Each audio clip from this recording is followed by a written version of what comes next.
On s'est tous déjà posé la question, non? Pourquoi, face à un même message, certains l'accueillent et d'autres, le rejettent? Un passage vraiment clé au début du Coran, dans la deuxième sourate, Al-Baqarah, explore cette question. Et il décrit non pas une, mais deux manières très différentes de dire non. C'est ça qu'on va décortiquer ensemble. Alors, la vraie question qu'on explore, c'est, d'après ce texte, que se passe-t-il quand on refuse consciemment une guidance? Loin d'une réponse simple, le Coran va nous brosser deux portraits psychologiques, deux archétypes qui sont vraiment très très différents. Voilà comment on va procéder. D'abord, on va présenter ces deux grandes voies de rejet. Ensuite, on plongera dans la première, celle du déni absolu. Puis dans la seconde, bien plus complexe, l'hypocrisie. Et pour finir, on se demandera ce que ces versets, vieux de plusieurs siècles, peuvent encore nous dire aujourd'hui. Alors, c'est quoi ces deux voies? Les versets 6 à 20 de la sourate Al-Baqarah dressent un portrait vraiment contrasté. On va voir qu'il ne s'agit pas juste de ne pas croire, non. Il s'agit de deux manières radicalement différentes de refuser la foi, chacune avec ses propres motivations et surtout ses propres conséquences. La première voie, c'est la plus directe, le déni absolu. Le Coran donne un nom à ce groupe, les kafiroun. Leur marque de fabrique, un rejet frontal, assumé, qui se veut définitif. Le mot kafir est super important à comprendre. Il ne désigne pas juste quelqu'un qui ignore la vérité. L'origine du mot, c'est l'idée de couvrir, un peu comme un agriculteur qui couvre une graine avec de la terre. Sauf qu'ici, ce qui est couvert volontairement, obstinément, c'est la vérité. Franchement, c'est une affirmation qui frappe. Le texte suggère que leur décision est tellement ancrée, leur refus tellement total, qu'à un certain point, les avertissements n'ont plus aucun effet. La porte, en quelque sorte, est fermée, mais de l'intérieur. Et la conséquence de ce choix, de ce refus irrévocable? Pour la décrire, le Coran utilise une image très forte, presque physique, l'image du sceau. Le texte utilise des mots très, très forts. Un sceau sur le cœur, sur l'ouïe, un voile sur les yeux. Mais ce qui est crucial de comprendre, c'est que ce n'est pas présenté comme une punition arbitraire qui tombe du ciel. Non, c'est la conséquence logique de leur propre choix. Leurs facultés à percevoir le spirituel sont devenues imperméables parce qu'ils ont eux-mêmes décidé de les fermer. Ok, on a vu le premier groupe très direct dans son rejet. Maintenant, le second, celui des munafiqoun, les hypocrites, c'est beaucoup plus subtil, beaucoup plus complexe. Leur rejet à eux n'est pas visible. Au contraire, ils se cachent derrière les apparences de la foi. C'est ce qui le rend si insidieux. Et là, la contradiction est immédiate, elle saute aux yeux. D'un côté, il y a la parole, la profession de foi en public. De l'autre, une réalité intérieure qui est l'exact opposé. C'est la définition même de l'hypocrisie. Et là, c'est fascinant. Le texte va plus loin qu'un simple mensonge. Il pose un véritable diagnostic.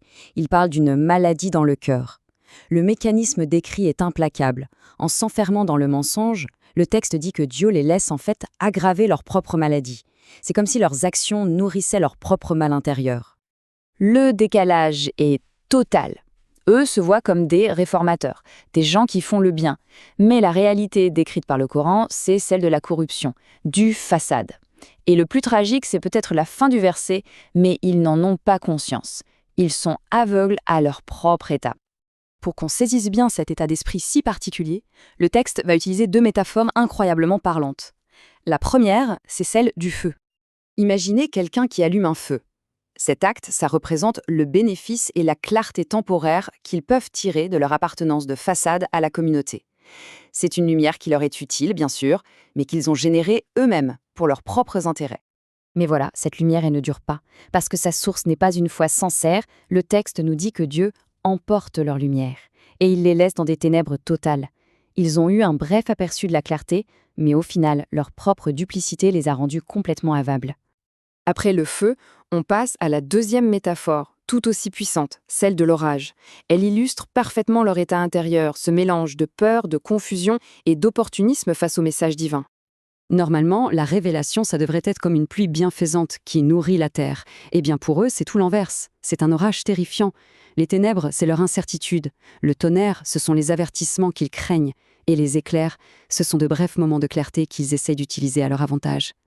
Ce verset, il est incroyable. Il dépeint parfaitement cette foi à la carte, cette foi opportuniste. Tant que l'éclair leur montre un chemin facile et profitable, hop, ils avancent.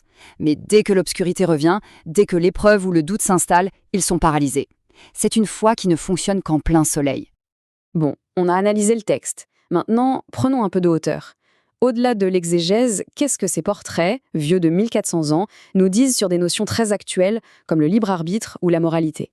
Forcément, quand on entend cette histoire de sceau divin, une question vient tout de suite à l'esprit. Et le libre arbitre dans tout ça? Est-ce que ça veut dire que certains sont condamnés d'avance au rejet?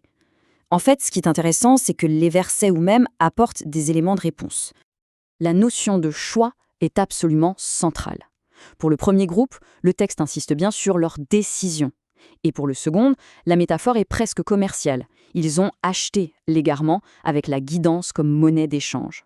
Dans les deux cas, le résultat, que ce soit le sceau ou la perdition, apparaît comme la conséquence directe d'un choix, d'un acte initial de leur propre volonté. Mais si on met la théologie pure de côté un instant, quel est, au fond, le principal problème moral que le texte met en lumière, surtout chez les hypocrites? Le mot-clé, le concept central ici, c'est le façade. C'est un mot arabe qui désigne la corruption, le désordre, le fait de semer la zizanie et d'abîmer le tissu social. Finalement, ce que le texte condamne le plus sévèrement, ce n'est pas tant l'incroyance que le caractère moral, la tromperie, l'arrogance, les actions qui créent le chaos.